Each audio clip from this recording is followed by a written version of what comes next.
എടോ മൊത്തത്തിൽ ഇരുണ്ടിരിക്കുകയാണല്ലോ, തെളിച്ചൊന്നുമില്ല, എക്സ്പോഷർ കൂട്ട്. സാർ മാക്സിമം ആണ് സാർ. എടോ താൻ എന്നോടാണോ പറയുന്നത്? കൂട്ടാൻ പറഞ്ഞാൽ കൂട്ടിയാ മതി. ഇനി ഞാൻ വന്ന് തിരിക്കണോ? കൂട്ടിയിട്ടുണ്ട്. കുറച്ചുകൂടെ കൂട്ടിക്കോ. ഒന്നും പറയണ്ട സാറേ, നമ്മളെല്ലാ കാര്യത്തിലും ഇടപെട്ടാൽ മാത്രമേ കാര്യങ്ങൾ നന്നായി നടക്കുള്ളൂ. അതിൻ്റെ ഒരു സ്ട്രെയിൻ ഭയങ്കരമുണ്ട്. എടോ തന്നോട് പറഞ്ഞിട്ട് മനസ്സിലാകുന്നില്ലേ? ഇനി ഞാൻ വന്ന് തിരിക്കണോ? തന്റെ വീട്ടിൽ നിന്നൊന്നുമല്ലല്ലോ വിളിച്ചു കൊണ്ടിരുന്നേ. ഇനി കൂട്ടാൻ പറ്റത്തില്ല സാർ. മാക്സിമം ആണല്ലേ? മാക്സിമം കൂട്ടണോ? ഇത് കണ്ടോ സാർ, നമുക്കൊക്കെ തോന്നുന്നത് അവന് തോന്നുന്നില്ല. പക്ഷെ എന്താ ആഘോഷ ഗ്ലാസ് ഒന്ന് മാറ്റിയാൽ ചിലപ്പോ ശരിയായി. ദൈവമേ, ഇങ്ങനത്തെ ഗ്ലാസ് വെച്ചപ്പം എനിക്ക് മിസ്റ്റേക്ക് പറ്റിയിട്ടുണ്ട് അതല്ലേ പല പ്രാവശ്യം. നിർത്തി വന്നേ പെട്ടെന്നോ. ഇത് ആഘോഷമാണല്ലോ. ആഘോഷ് മേനോൻ സിനിമ നടൻ. ഒന്ന് പോയടാ. അതെ, നിങ്ങൾ സിനിമാ താരം ആഘോഷ് മേനോനല്ലേ? ആടാ കണ്ടറിഞ്ഞൂടെ? അതേടാ, ആഘോഷ് മേനോൻ തന്നെയാ. ആഘോഷ് മേനോൻ തന്നെയല്ലേ? അതേടാ, ആഘോഷ് മേനോനാണ്. എന്താ കുഴപ്പം? ഇതിപ്പോ വലിയ കഷ്ടമല്ലോ. സ്വസ്ഥോട്ട് വന്ന് കുറച്ച് നല്ല പ്രവൃത്തികൾ ചെയ്യാൻ നിങ്ങൾ സമ്മതിക്കൂലല്ലോ. അല്ല സാറേ, സാറിനോട് കണ്ടതുകൊണ്ട് ക്യാരക്ടർ ഇങ്ങനെയാണ്. സിനിമാക്കാരനായതുകൊണ്ട് എനിക്ക് എന്റെ ക്യാരക്ടർ മാറ്റാൻ പറ്റില്ല. നല്ലൊരു പുണ്യപ്പെട്ട വസ്ത്രം ധരിച്ച് ഞാൻ കുറച്ച് നല്ല പ്രവൃത്തികൾ ഇവിടെ ചെയ്തോട്ടെ. നിങ്ങൾ എന്താണ് ഈ കാണിക്കുന്നത്? ഇത് കണ്ടോ, നോക്ക്. നിങ്ങൾക്ക് ഇത് വെറും ഭക്ഷണ പൊതികളാണ്, ഇവർക്ക് നന്മ പൊതികളാണ്, സന്തോഷ പൊതികളാണ്. സാറേ എന്നാലും ഈ വേഷത്തെ കണ്ടപ്പോ എടോ, ഈ വേഷം കൂടി ഇല്ലായിരുന്നെങ്കിൽ നിങ്ങൾ എനിക്ക് ഇത്രയും കൂടി സ്വസ്ഥത തരൂ. Sorry sir. ഇപ്പൊ നിങ്ങൾ വന്നോണ്ടല്ലേ ഈ ആളുകൾ മുഴുവൻ കൂടിയത്. ഞാൻ സമ്മതിച്ചു, എന്റെ സിനിമ കൊണ്ട് എന്നെ വളർത്തിയത് നിങ്ങളാണ്. പക്ഷെ എന്നിൽ നന്മയുള്ള ഒരു മനുഷ്യനുണ്ട്, അതുകൂടി നിങ്ങൾ മനസ്സിലാക്കൂ പ്ലീസ്. ബ്രദർ, നിങ്ങൾ എന്റെ അനുവാദം ഇല്ലാണ്ടാ ഷൂട്ട് ചെയ്യുന്നത്. പ്ലീസ് ഈ ഡിലീറ്റ് ചെയ്യണം. നിങ്ങൾ ഡിലീറ്റ് ചെയ്തില്ലെങ്കിൽ എനിക്ക് ഒരിക്കലും ഇങ്ങനെ വരാനോ ഈ പാവങ്ങളെ സഹായിക്കാനോ പറ്റില്ല. ചേട്ടാ ഡിലീറ്റ് ചെയ്യണം ചേട്ടാ, പ്ലീസ്. ചേട്ടാ സിനിമാ നടനും മനുഷ്യനാണ് ചേട്ടാ, എല്ലാവരും ഡിലീറ്റ് ചെയ്യണം പ്ലീസ്. സിനിമാ നടനും മനുഷ്യനാണ്, പ്ലീസ് പ്ലീസ്. സമൂഹ മാധ്യമങ്ങളിൽ സിനിമാ താരം വൈറലാകുന്നു. നന്മകൾ പറ്റി തന്നിലേക്ക് മാത്രം ഒതുങ്ങുന്ന സമൂഹത്തിന് മാതൃകയാവുന്നു ഈ ദൃശ്യങ്ങൾ. ആഘോഷ് മേനോൻ എന്ന യുവതരംഗം സമൂഹ ഹൃദയങ്ങളെയാണ് തൊട്ടുണർത്തിയതെന്നും സിനിമാ താരങ്ങൾ മാത്രമല്ല മറ്റു മേഖലയിലുള്ള എല്ലാവരും ഇതൊരു ചരിയാക്കി മാറ്റണമെന്നും ബോളിവുഡ് സിനിമാ താരം ആലിയ ഭട്ട് തന്റെ ട്വിറ്ററിലൂടെ പങ്കുവച്ചു. എടുത്ത വീഡിയോ ഡിലീറ്റ് ചെയ്യണമെന്നുള്ള നിസ്വാർത്ഥമായ വാചകമാണ് ആഘോഷ് മേനോനെ അഭിനന്ദിക്കാൻ തനിക്ക് പ്രചോദനമായതെന്ന് ക്രിക്കറ്റ് താരം രോഹിത് ശർമ്മയും പറഞ്ഞു. നമ്മൾ ഇതുവരെ പ്ലാൻ ചെയ്തതിൽ ഏറ്റവും ഗംഭീര കളക്കിയത് ഈ പ്രാവശ്യം. വൈറൽ എന്ന് പറഞ്ഞാൽ മധുര വൈറലാണ്. ആരൊക്കെയാണ് ട്വീറ്റ് ചെയ്തേക്കണേ, ഇമാജിൻ ചെയ്യാൻ കൂടി പറ്റില്ല. പിന്നെ നിങ്ങൾ 4 പേരുടെ പെർഫോമൻസ് പന്നിപ്പൊളിയായിരുന്നു. ഒരാളും നീ ഇങ്ങോട്ട് വാ. ഞാനെന്റെ റിംഗ് ടോൺ ഒക്കെ ഓഫ് ചെയ്ത് വെച്ചേക്കാം. ഓൺ ചെയ്ത് കഴിഞ്ഞാൽ എനിക്ക് വട്ടായി പോകും. സംഭവം ഇവന് ഇത്രയുള്ളെങ്കിലും ഇവൻ തന്ന ഐഡിയ ഒന്ന് ആലോചിച്ച് നോക്കിയേ. നിങ്ങളെല്ലാവരുടെയും കയ്യിൽ നിന്ന് ഞാൻ ഇങ്ങനത്തെ ഐഡിയ എക്സ്പെക്ട് ചെയ്യുന്നുണ്ട്. നിങ്ങൾക്ക് എല്ലാവർക്കും ഞാൻ ഒരു ശമ്പളമാണ് വരുന്നത്. ഓക്കെ, അപ്പൊ നിങ്ങൾക്ക് എല്ലാവർക്കും ഒരു മോട്ടിവേഷന് വേണ്ടിയിട്ട് ഞാൻ ശ്രീജിത്തിന് എന്റെ സ്വന്തം സ്വർണത്തിന്റെ മാല ഗിഫ്റ്റ് ആയിട്ട് കൊടുക്കാൻ പോവാണ്. കഴിഞ്ഞില്ല, ഏറ്റവും പുതിയ ഐഫോൺ. ഹലോ ആഘോഷ്, ഞാൻ പ്രകാശ്. കൊടുക്കാം സാർ. സാറേ, പ്രകാശ് സാർ. ഒരു സെക്കൻഡ്. ഹലോ ആഘോഷ് കലക്കി കളഞ്ഞു കേട്ടോ. നിങ്ങളെ കുറിച്ച് ഇങ്ങനെയൊന്നും ഇത്രയൊന്നും ആരും വിചാരിച്ചിരുന്നില്ല. അയ്യോ സാർ, രാവിലെ മുതൽ കേട്ടിട്ട് ഞാൻ വഴിയായി സാർ. പിന്നെ നമ്മുടെ സ്ക്രിപ്റ്റ് സ്ക്രിപ്റ്റ് ഞാൻ പകുതി വായിച്ചു സാർ. സാർ ഇപ്പൊ നമുക്ക് ഒരു ഓൾ ഇന്ത്യ ഫെയിം വന്നിരിക്കുന്ന കാരണം നമുക്ക് സൗത്ത് ഇന്ത്യ ആയിട്ട് ഒതുക്കണ്ട, നമുക്ക് ചെറിയ നോർത്ത് ഇന്ത്യ പരിപാടിയൊക്കെ പിടിക്കാം. ബഡ്ജറ്റ് ഒക്കെ കൂട്ടാം സാർ. സ്ക്രിപ്റ്റ് ഡിമാൻഡ് ചെയ്യുന്നത് പോലെ ഞാൻ സ്പെൻഡ് ചെയ്തോളാം. ഡിമാൻഡ് ഒക്കെ നമ്മൾ ചെയ്യിക്കല്ലോ സാർ. ഓക്കെ ഒന്ന് ഹോൾഡ് ചെയ്യാം, കൊടുക്കാം. വിളിക്കണ്ടായിരുന്നു സാർ. ശ്രീശാന്ത്. ശ്രീ നീ ബോളൊക്കെ മര്യാദയ്ക്ക് അറിയുന്നുണ്ടോ? ഗിവ് ആൻഡ് ടേക്ക് തുടരുന്നു മിർച്ചി ആർജെ നിൽജയോടൊപ്പം നമ്മുടെ പ്രിയ യുവതാരം ആഘോഷ് മേനൻ. സർ, തുടർച്ചയായിട്ടുള്ള വിജയങ്ങളാണ്. അതും ചെറിയ ബജറ്റിൽ ചെയ്യുന്ന സിനിമകളാണെങ്കിലും സാറിന്റെ കാര്യത്തിൽ സൂപ്പർ ഡ്യൂപ്പർ ഹിറ്റ്സ് ആണ്.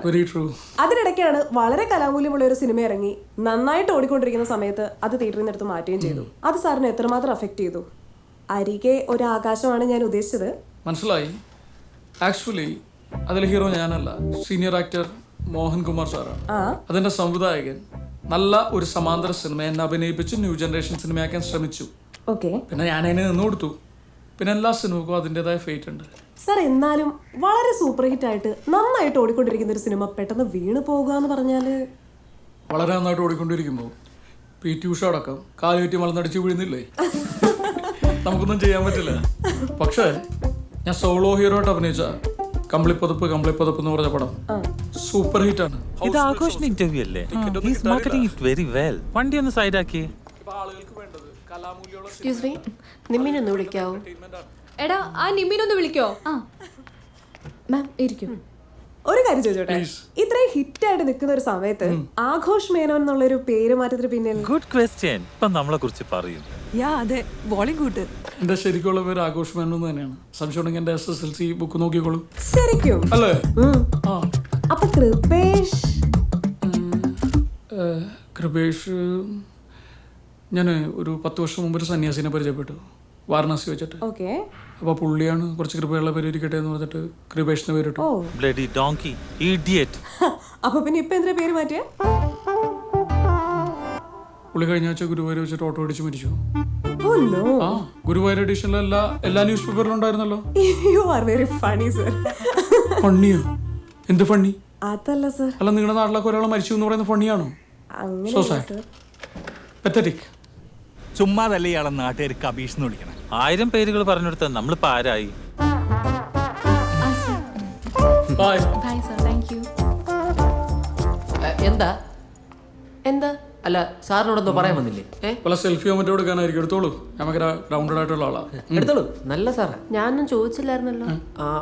അയ്യോ, ഇത് മോഹൻകുമാർ സാറിന്റെ മോളല്ലേ? ഏത് മോഹൻകുമാർ? സാറേ, സാറിന്റെ കൂടെ സിനിമയിൽ അഭിനയിച്ചില്ലേ? അന്നൊരു ഈ കുട്ടിയെ തിയേറ്ററിൽ വെച്ച് കണ്ടായിരുന്നു. എന്നിട്ടാണോ ഒരു പരിചയമില്ലാത്ത പോലെ വടി ഒഴുകിയ വിളിക്കുന്നത്? അതെ. എന്താ കുട്ടി പടന്മാരെ പോലെ സാർ ഭയങ്കര അപ്സെറ്റ് ആയിരിക്കുമല്ലേ? അയ്യോ, എനിക്ക് ഒറ്റക്കാരി കൊടുത്തിട്ട് സങ്കടമുള്ളൂ. അതെ അതെ. ഒരുപാട് പടങ്ങൾ കമ്മിറ്റ് ചെയ്തിട്ടുണ്ട്. ഞാൻ സാറിനെ റെക്കമെൻഡ് ചെയ്യാം അല്ലേ? സാറ് വെറുതെ പറയത്തില്ല, റെക്കമെൻഡ് ചെയ്യും. എത്ര പേര് അതുപോലെ രക്ഷപ്പെടുത്തി. So nice meeting you. Convey my condolences to your father. അതാണ് മതി. Thank you. എന്റെയും കൂടി പറഞ്ഞേ കേട്ടോ. സാർ എന്നെ പിടുത്തോ സാറേ കയറി പിടിച്ച്? ആ പിടുത്തം ഇനി അങ്ങോട്ടൊന്ന് മുറുകെ പിടിച്ചൂടെ? മനസ്സിലായില്ലേ? കല്യാണം കഴിക്കാൻ പറ്റിയ കുട്ടിയാ സാർ. സാറ് വെറുതെ ആ ബ്രൈറ്റിയുടെ പുറകെ നടന്ന് സമയം കളയാതെ അങ്ങനെ എന്തെങ്കിലുമൊക്കെ നോക്ക്. കാണാനും തിരക്കേടില്ലല്ലേ? തറവാടി, ഉഗ്രൻ. പിന്നെ ഒരു സിനിമാ നടന്റെ മോളെ മറ്റൊരു സിനിമാ നടന് കല്യാണം കഴിക്കാം. അപ്പൊ ഒരു വലിയ സിനിമാ ഫാമിലി ആവില്ലേ? ഞാൻ സംസാരിച്ചു പറഞ്ഞു. അയ്യോ വേണ്ട, ഇപ്പൊ കറക്റ്റാണ്. ലാസ്റ്റ് സാറ് ഇംഗ്ലീഷ് കൂടി പറഞ്ഞപ്പോ അവള് ഫ്ലാറ്റ് ആയിട്ടുണ്ടോ?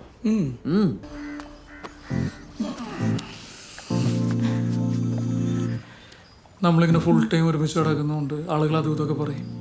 ഏതെങ്കിലും മീഡിയ ചോദിച്ചു കഴിഞ്ഞാൽ ബ്രദർഹുഡ് റിലേഷൻ ആണ്, എനിക്ക് നീ എന്റെ സിസ്റ്ററിനെ പോലെ എന്ന് പറഞ്ഞാൽ മതി. അല്ലെങ്കിൽ നമ്മുടെ രണ്ടുപേരും കരിയറിന്റെ അത് ഭയങ്കരമായിട്ട് ബാധിക്കും. മീറ്റിംഗിലാന്ന് ഞാൻ പറഞ്ഞായിരുന്നു. Sorry sir. സോറി എന്തിനാ പറയുന്നത്? ഞങ്ങൾ ബ്രദർഹുഡ് റിലേഷൻ അല്ലേ? അതെ സാറേ, ഒരു മിനിറ്റ്. അത്യാവശ്യം സോറി. പ്രൊഡക്ഷൻ കൺട്രോളർ വിളിച്ചിരുന്നു. ആ പ്രകാശ് സാറിന്റെ പടത്തിലെ നടൻ ആസിഫില് ഡേറ്റ് കൊടുത്തു. അയ്യോ, ആ സത്യം നമ്മുടെ കയ്യിൽ നിന്ന് പോയി. ഒരു കാര്യം ചെയ്യാം, ഇന്ന് വൈകുന്നേരം ഹോട്ടലിൽ വെച്ച് 100ാം ദിവസം ആഘോഷം നടക്കുന്നതിനിടയ്ക്ക് ഞാൻ കയറി അനൗൺസ് ചെയ്യും. ഞാൻ അങ്ങനെ പറയുമ്പോ തന്നെ നിർത്താതെ കൈയടിക്കാൻ പറ്റുന്ന ആളുകളെ കാശ് കൊടുത്ത് നീ ഇറക്കണം. അത് ഞാൻ ഇറക്കിക്കോളാം. അങ്ങനെ വിളിക്കാം. മാഡം സോറിയേ. വീണ്ടും വീണ്ടും സോറി എന്തിനാ പറയുന്നത്? ഞാൻ പറഞ്ഞില്ല അവൾ എന്റെ സിസ്റ്റർ ആണെന്ന്. സോറി. ഈ ബ്രദർഹുഡ് മിക്കവാറും വാട്സപ്പ് ക്ലിപ്പായിട്ട് ഇറങ്ങും. ഒരുപാട് സന്തോഷം. ഞാനിന്ന് ഭയങ്കര ഹാപ്പിയാണ്. സത്യം പറഞ്ഞു കഴിഞ്ഞാൽ ഞാൻ എൻ്റെ ഒരു സിനിമയും അവാർഡിന് വേണ്ടിയിട്ടല്ല ചെയ്യാറുള്ളത്. പക്ഷേ ഇന്ന് പ്രകാശ് സാർ എന്നെക്കുറിച്ചും എൻ്റെ അഭിനയത്തെക്കുറിച്ചും പറഞ്ഞ വാക്കുകൾ എനിക്ക് ഒരുപാട് പ്രതീക്ഷ നൽകുന്നു. ഇപ്പോൾ നാഷണൽ അവാർഡിന് ഭാരത് അവാർഡ് എന്നല്ല പറയുന്നതെന്ന് എനിക്കറിയാം, പക്ഷെ എനിക്ക് അങ്ങനെ വിളിക്കാനാണ് ഇഷ്ടം. ഭരത് ഗോപി, ഭരത് മമ്മൂട്ടി, ഭരത് മോഹൻലാൽ, ഭരത് ചന്ദ്രൻ, അതുപോലെ തന്നെ എൻ്റെ പേരിന്റെ മുന്നിലും ഒരു അലങ്കാരം. ആ സ്വപ്നം കാണിച്ചു തന്നതിന് ഞാൻ പ്രകാശ് സാറിന് എൻ്റെ ഹൃദയത്തിന്റെ ഭാഷയിൽ നന്ദി പറയുന്നു. ഭരത് ആഘോഷ് മേനോൻ. പ്രകാശ് സാർ നിർമ്മിക്കുന്ന അടുത്ത ചിത്രത്തിൽ 3 കഥാപാത്രങ്ങളെയാണ് ഞാൻ അവതരിപ്പിക്കുന്നത്. Triple role. ആ ഒരു സന്തോഷ വാർത്തയും ഞാൻ ഇന്നിവിടെ സാറിന്റെ അനുഭവത്തോടുകൂടി ഈ വേദിയിൽ അനൗൺസ് ചെയ്യാൻ ആഗ്രഹിക്കുന്നു. നല്ലൊരു കൈയടി. ഇനി മാറ്റാൻ പറ്റില്ല, ചെറിയ മാറ്റങ്ങൾ വരാം. Thank you. ഞാൻ ഒരുപാട് ബഹുമാനിക്കുന്ന പഴയകാല നടൻ മോഹൻകുമാർ സാറാണ് ആ സിനിമയിൽ എൻ്റെ അച്ഛനായിട്ട് അഭിനയിച്ചിട്ടുള്ളത്. അദ്ദേഹവും അത്യാവശ്യം നന്നായിട്ട് അഭിനയിച്ചിട്ടുണ്ടെന്ന് തന്നെയാണ് ഞാൻ വിശ്വസിക്കുന്നത്, അല്ലേ സാർ? അപ്പോ അദ്ദേഹത്തിന്റെ അനുഗ്രഹവും എനിക്കുണ്ടാകണം എന്ന് എളിമയോടുകൂടി അഭ്യർത്ഥിച്ചുകൊണ്ട് ഞാൻ എൻ്റെ എളിയ വാക്കുകൾ അവസാനിപ്പിക്കുന്നു. ജയ് ജവാൻ, ജയ് കിസാൻ. Thank you love you all.